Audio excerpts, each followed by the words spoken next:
اور یہ جو رپورٹ ہے یہ شہباز شریف صاحب کو بھی بھجوائی گئی جو اس وقت پاکستان کے منتخب وزیر اعلیٰ ہیں، پاکستانی اسٹیبلشمنٹ کو بھی بھجوائی گئی، اور بیک گراؤنڈ اس رپورٹ کا یہ ہے کہ خاص طور پر ایک ایسے وقت کے اوپر کہ جب پاکستان تحریک انصاف نے چند دن پہلے اسلام آباد میں سنجانی کے مقام پر ایک عظیم الشان جلسہ کیا، اس کے بعد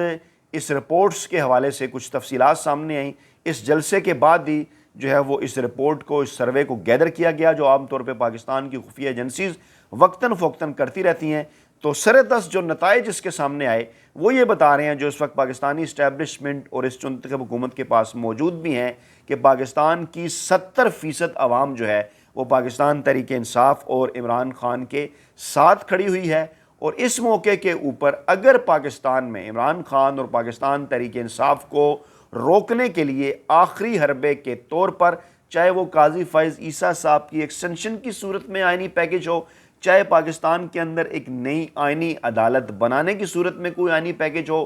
چاہے اپنی مرضی کے چیف جسٹس یعنی امین الدین خان صاحب یا کسی اور کو جسٹس منصور علی شاہ کی جگہ لگانے کا کوئی پیکج ہو، وہ تمام کے تمام پیکج اگر کسی نہ کسی طریقے سے منظور بھی ہو جائیں تو عمران خان، پاکستانی عدلیہ اور پاکستانی عوام مل کر ایسے کسی بھی غیر آئینی پیکج کو ریورس کر سکتے ہیں، اور پاکستان میں ایسے ماحول کے اندر عمران خان اور پاکستان تحریک انصاف کا راستہ روکنا کسی طور پر مافیا، ہینڈلرز اور سہولتکاروں کے لیے ممکن نہیں رہے گا۔ معاملات جو رخ اختیار کر جائیں گے، اگر اس موقع پر عمران خان نے عوام کو کال دے دی تو پورا پاکستانی سسٹم چوک کر سکتا ہے۔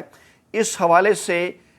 جنگ جیو گروپ کے جو اہم ترین پرائم ٹائم کے پروگرامز ہیں اس کے اندر بھی تجزیہ نگار اسی قسم کی بات کر رہے ہیں، وہ بھی آپ کے سامنے رکھتے ہیں۔ بیرسٹر گور صاحب نے کہا جناب کہ طاقت تو آنی جانی چیز ہے، اگر آج یہ آپ کے پاس ہے تو آپ لوگوں کو زیر نہ کریں۔ میں آپ کو بار بار یہ بات کہہ رہا ہوں کہ اگر عمران خان نے، قیدی نمبر 804 نے عوام کو باہر نکلنے کا اشارہ کر دیا تو آپ بنگلہ دیش کو بھول جائیں گے۔ اچھا، وہ ٹویٹس کیا ہیں؟ پہلے ان ٹویٹس کی طرف بڑھنے سے پہلے جنگ جیو گروپ کیا کہہ رہا ہے عمران خان کے بغض کا شکار ہونے کے باوجود، کہ عمران خان کے ٹویٹ کو بغاوت کہہ کر عدالت میں ثابت کرنا ناممکن ہے، ایسا ممکن نہیں ہوگا۔ کچھ لوگ یہ کہہ رہے ہیں جنگ جیو گروپ کے اوپر بیٹھ کے کہ عمران خان پہلے بھی متنازع ٹویٹ کر چکے، کیا ہوا؟ یہ انہوں نے متنازع ٹویٹ کیا تو اس کے کیا نتائج ہوں گے؟ ان کے اوپر مقدمہ نہیں ہو سکتا۔ خیر، کہا یہ جا رہا ہے جناب کہ عمران خان کے ٹویٹ میں، اس پہ آئینی قانونی ماہرین بھی یہ بات کر رہے ہیں کہ ایسی کوئی بات نہیں کہ جس پر FIA کا کیس بنا کر مقدمہ چلایا جائے۔ عمران خان نے اپنی ٹویٹ میں 2 ججز کا نام لے کر بظاہر الزامات لگائے ہیں، لیکن ان کا کہنا ہے ان کے پاس اس کے حوالے سے ثبوت ہیں، اور لوگوں کو انہوں نے جمہوریت کے لیے نکلنے کی کال دی ہے۔ سیاسی جماعتیں لوگوں کو کال بھی دیتی ہیں، اسی طرح سے ججز کے فیصلوں کے اوپر تنقید بھی کرتی ہیں، اس میں کسی قسم کی کوئی غلط بات نہیں ہے۔ پاکستان تحریک انصاف اس وقت مقبول ترین سیاسی جماعت ہے، اور عمران خان جب بھی احتجاج کی کال دیتے ہیں تو خوف ہوتا ہے مافیا کو، ہینڈلرز کو، سہولت کاروں کو کہ اگر لوگ باہر نکلے تو پھر معاملات خراب ہو جائیں گے۔ اچھا، معاملہ کیا ہے؟ عمران خان نے کہا کیا تھا؟ کیونکہ اس کے اوپر بلاول بھٹو صاحب بھی خاصا چیخے ہیں اجلاس کے اندر۔ عمران خان نے کہا تھا، پاکستان تحریک انصاف کے رہنما سے بھی جب رابطہ کیا گیا اس اخباری رپورٹ کے لیے تو میڈیا کے اندر یہ جو رپورٹ آئی، اس رپورٹ کو کرنے والے صاحبان کا یہ دعویٰ ہے کہ ان کی جانب سے کہا گیا کہ عمران خان اگرچہ یہ اکاؤنٹ استعمال نہیں کر رہے، لیکن جو کچھ بھی پوسٹ کیا جاتا ہے اس اکاؤنٹ کے اوپر وہ عمران خان کی منظوری سے کیا جاتا ہے، کسی طور بھی یہ اکاؤنٹ جو ہے وہ ہیک نہیں ہے، یقینی طور پر عمران خان کی اجازت سے سب کچھ شیئر کیا جا رہا ہے۔ وفاقی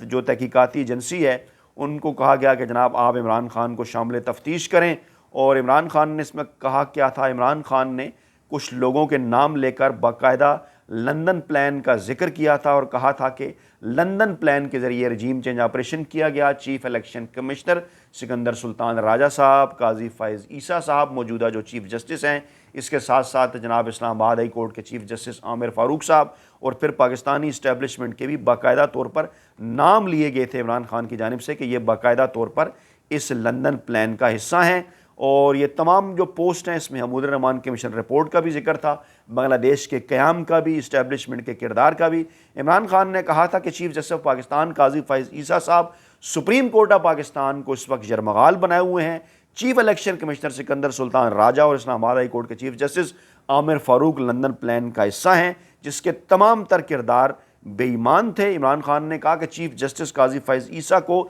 اس لیے توسیع دی جا رہی ہے کیونکہ وہ انسانی حقوق کی خلاف ورزیوں اور انتخابی دھاندلی میں ان کے کردار کے لیے حکومت کو احتساب سے تحفظ فراہم کر رہے تھے۔ اور پاکستان تحریک انصاف کے خلاف کریک ڈاؤن کے حوالے سے بھی عمران خان نے کہا کہ ملک اس وقت Yahya Khan martial law dictator طرز کے پارٹ 2 حکومت کا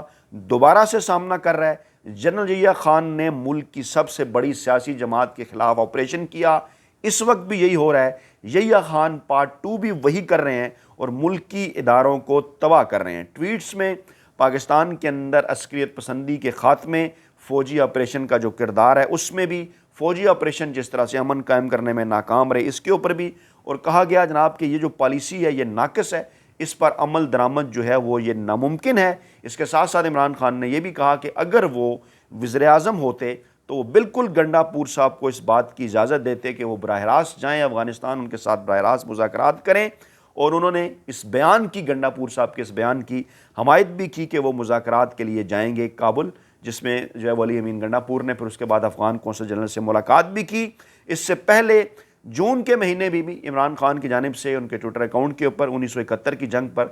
جو کچھ ہوا اس کے اوپر جو حمود الرحمان کمیشن رپورٹ انہوں نے شیئر کی، اس کے اوپر بھی خاصا شور ہوا تھا، اور پھر قومی اسمبلی میں بڑا اس کے اوپر ہنگامہ ہوا، بڑا اعتراض ہوا عمر ایوب کے اوپر، بیرسٹر گور کے اوپر، لیکن وہ دونوں اس وقت جو پاکستان تحریک انصاف کی قیادت ہے وہ ڈٹ کر کھڑی ہو گئی۔ اپوزیشن لیڈر عمر ایوب نے تو ان ٹویٹس کی باقاعدہ طور پر حمایت کی۔ انہوں نے کہا کہ وہ ٹویٹس میں اپنے لیڈر کو کہے گے ایک ایک لفظ کے اوپر قائم ہے، کیونکہ عمران خان نے اس کے اندر جو ہے وہ پاکستان کے حوالے سے بات کی ہے۔ اچھا، بلاول بھٹو صاحب جناب بڑا اس کے اوپر گرجے برسے۔ موصوف نے کہا کہ عمران خان نے آرمی چیف پر الزام لگائے ہیں اور چیف جسٹس کے خلاف بیان دیا ہے، انہیں نتائج بھگتنا ہوں گے، جس پر جو جواب آیا وہ جناب عمر ایوب صاحب کی جانب سے آیا زبردست۔ انہوں نے کہا کہ بلاول بھٹو کی تقریر سے یوں لگا جیسے انہوں نے D G I S P R کے دفتر میں 2 دن بڑی زبردست پریکٹس کی ہے اور D G I S P R ان کی بڑی اچھی تربیت کر رہے ہیں۔ انہوں نے کہا کہ عمران خان آج بھی اپنی ایک ایک بات کے اوپر کھڑے ہیں، جو بات انہوں نے کی ہے اسے وہ تسلیم کرتے ہیں، اور دوبارہ عمران خان انشاءاللہ تعالی اس ایوان میں آئیں گے، اور چیف جسٹس پاکستان کو جو اس وقت موجودہ چیف جسٹس ہیں قاضی فیض عیسیٰ صاحب کو، انہیں بالکل عمران خان کے کیسز نہیں سننے چاہیے۔ اور بلاول بھٹو نے جو میرے قائد سے متعلق بات کی ہے میں اس کو مسترد کرتا ہوں، اس کی مذمت کرتا ہوں، اور بلاول بھٹو صاحب کی آج کی اس نام نہاد جمہوری تقریر کے بعد مجھے وہ تصویر یاد آ رہی ہے جس میں میرے دادا ایوب خان سے بلاول بھٹو صاحب کے نانا زلفی بھٹو صاحب ان کی کیبنٹ کے ایک وزیر کے طور پر حلف لے رہے تھے۔ بیرسٹر گوہر نے بھی کہا، انہوں نے کہا کہ ہم پاکستان کو روانڈا نہیں بنانا چاہتے، ہم پاکستانی عوام کی نمائندگی کر رہے ہیں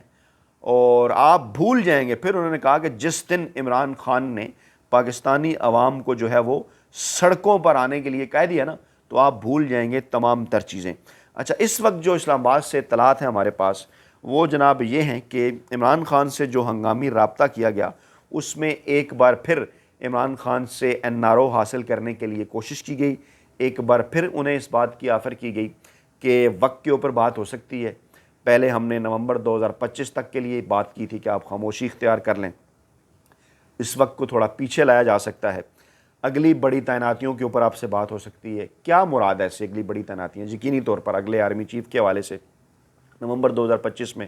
موجودہ آرمی چیف کی جو مدت ہے وہ ختم ہونی ہے۔ بار بار یہ کہا جا رہا ہے کہ قاضی فیض عیسیٰ صاحب کی اس ایکسٹینشن میں کو روکا جا سکتا ہے اگر آپ اگلی ایکسٹینشن کے لیے ہمارے ساتھ کسی قسم کی کوئی ڈیل کر لیں۔ یعنی آپ سوچیں اس وقت پاکستان کے اندر کیا بالواسطہ پیغام رسانیاں، اور ذرائع کا یہ دعویٰ ہے کہ یہ پیغام رسانی پاکستان تحریک انصاف کے اندر موجود جو لوگ ہیں کچھ ان کے ذریعے کی گئی، جن کے روابط ہیں محسن نقوی صاحب کے ساتھ بھی۔ محسن نقوی جو پاکستانی اسٹیبلشمنٹ کے براہ راست نمائندے ہیں، سب کو اس بات کا اندازہ ہے، لیکن عمران خان نام لے کر ان کا بار بار ذکر کر رہے ہیں۔ اور چند دن پہلے اس قسم کی خبریں آئی تھیں کہ محسن نقوی صاحب نے تو کسی جگہ گنڈا پور صاحب سے ملاقات میں اس بات کا ذکر بھی کیا، الفاظ بھی استعمال کیے معافی کے کہ اگر عمران خان چاہتے ہیں تو ہم ان سے معافی بھی مانگ لیتے ہیں۔ یعنی یہاں تک کہ محسن نقوی اسٹیبلشمنٹ کے نمائندے کے طور پر ملنے کے لیے تیار ہیں، معافی بھی مانگنے کے لیے تیار ہیں کہ کسی نہ کسی طریقے سے عمران خان کی جانب سے ایک چھوٹی سی ہاں مل جائے۔ وہ ہاں کیا ہے؟ وہ ہاں یہی ہے کہ رجیم چینج آپریشن کے حوالے سے 9 مئی کے حوالے سے 8 اور 9 فروری کی درمیانی رات کے حوالے سے عمران خان اپنے موقف کے اندر کوئی لچک پیدا کریں، لیکن سر دست ذرائع کا یہی دعویٰ ہے کہ عمران خان کی جانب سے آج کے دن تک، آج کی تاریخ تک، اس وقت تک انکار ہے ڈیل لینے سے، ڈیل دینے سے، اور آئینی پیکج بھی حکومت کا شدید ترین مشکلات کا شکار ہے۔ ذرائع یہ دعویٰ کر رہے ہیں کہ مؤخر ہو سکتا ہے، نہیں پیش کیا جائے گا، اور اگر کسی طریقے سے پیش کروا کے منظور بھی کر لیا گیا تو سپریم کورٹ آف پاکستان اور پاکستانی عوام عمران خان کے ساتھ مل کر اس آئینی پیکج کو اڑا دیں گے۔ اپنا بہت خیال رکھیے گا، دعاؤں میں یاد رکھیے گا۔ نئی ویڈیو کے ساتھ جلد حاضر ہوں گے۔ اللہ نے کے بعد۔